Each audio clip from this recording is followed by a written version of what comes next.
Jay, you said that people buy you before they buy your product or service. What do you mean by that?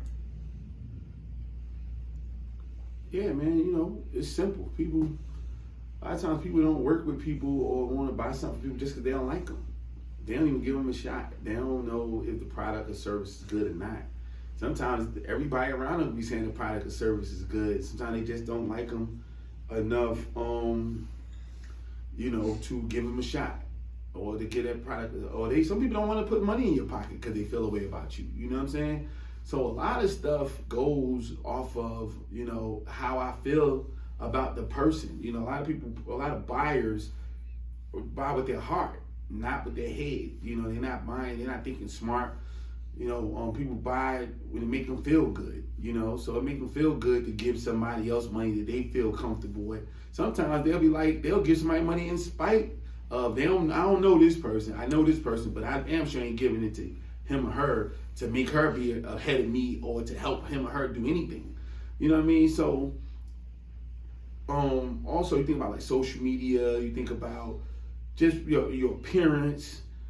People might see you and think something different of you and say, well, I don't want to do business with that person, not knowing that probably was the best person you could have done business with. So, you hit the room a lot of times before your product do. It's a sweet situation when you got a product or service that people are hearing about and they're hearing good things about, and then they'll give you the benefit of the doubt. So no matter if you showed up in sweatpants and, in sneakers or a three-piece suit, they'll give you a shot because they're like, hey, this person, I heard about the product, I've seen it, but if they met you and you didn't fit the bill to them, it'll probably put you in a bad space and might put you in a situation you can't get them as a client. So you always got to be selling yourself, understanding that you are branding every time, especially if you're an entrepreneur, if you're outside, you're always branding your business. What kind of business you want. If you're walking around with a suit and tie, that's telling them a story about you and your business. Sometimes it's a lie, but at the end of the day, that might look good to them. Sometimes you just like, look, I'm an artist. I'm gonna wear what I want to wear. Maybe you just branding. Maybe you have brands like I do, where the majority of the time I have on my own stuff.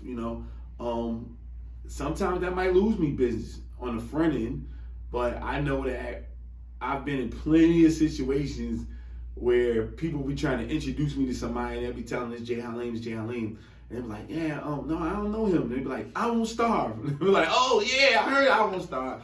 And for me, that was good enough. That was good enough. So my product, my mantra, my organization hit the room before I did in those circumstances. But in my early days, yeah, man, you had to throw on a three-piece suit. You had to speak a certain way. You had to do all that stuff. Where they say clench your butt cheeks up, you know what I'm saying?